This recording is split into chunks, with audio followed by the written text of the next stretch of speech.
Okay. Today, Black Shalom L'Chaim purified drinking water. They got it. It's up there. Shouts out to the 12 tribe. Support Israel, but stand for Palestine. And support Palestine, but stand for Israel, because we support the people.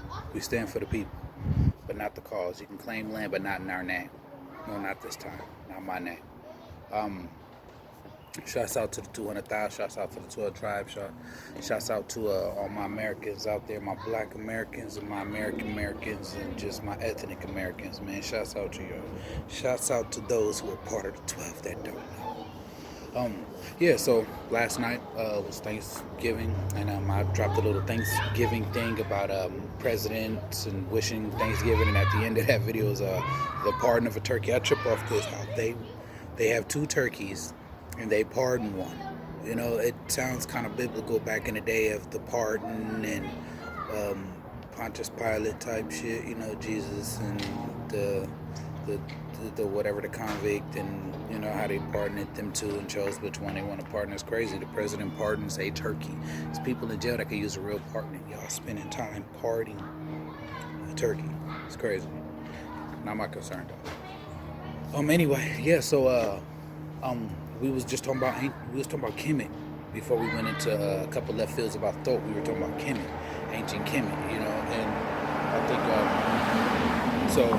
Shouts out to my uncle out there, so G, you know what I'm saying. He got all the information the brother need on Kemet. But what I'm about to do right now is I'm about to do what I could, and then I'll get in touch with my Uncle Silk, and then we'll see how that goes when it comes down to Kemet. But for right now, we're gonna do a little bit of Kemet, and then I'll go into a little bit of Nubia, and then we'll proceed with our regular lessons, and then from there I would have spoken to my relative and received more information from one of my elders. So that's how that's gonna go. So right now, this right here is just a little bit of something.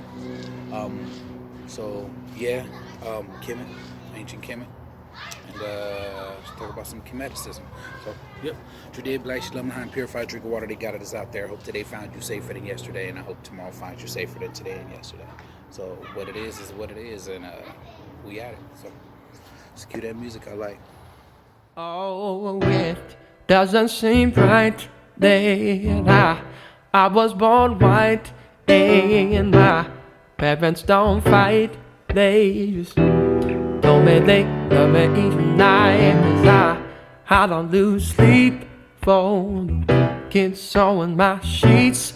Oh, Dr. Clark, Dr. Asa Hillard, and Dr. Ben broke Kemet up differently. They called the first so-called 6 dynasties the first golden age. Then the intermediate period. Menchu Hotep ushers in the second golden age. That's the 11th, 12th, and 13th dynasty. Then we go into the second intermediate period. Then the 17th, 18th now starts the third golden age. That's Teshashari and Amos and all of them. They usher in the third golden age. Okay.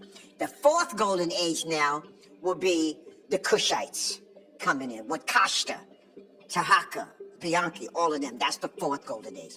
So those are the golden. After that, like I say, you got like Obama kings. You got black kings, but they're not like ruling for Ma'at and for Kemet. They're just placeholders for Persians or Assyrians like that, until the Greeks come in and say, okay, that's it, y'all. We taking over. And then the Romans tell them, oh, no, we closing all of this, and we taking over.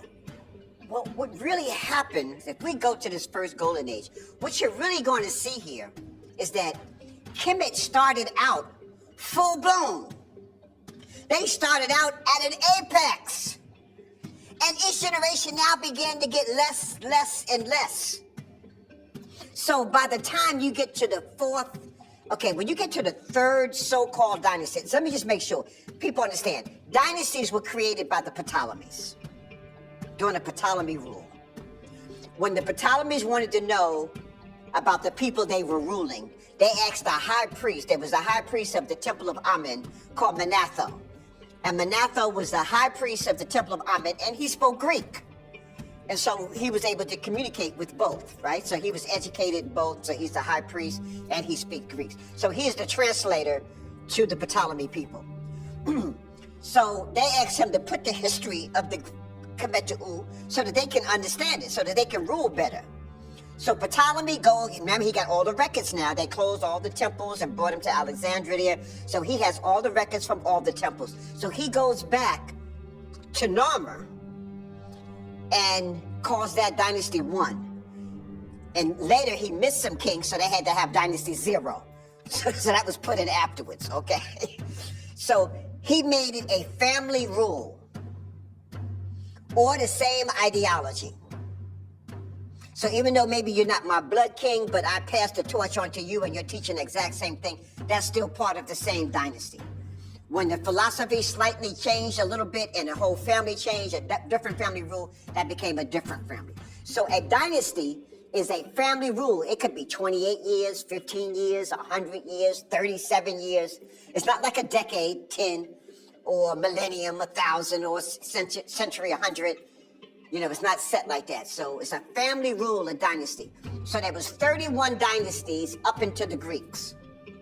The Greeks became the 31st dynasty. The 30th dynasty was the last of the Persians.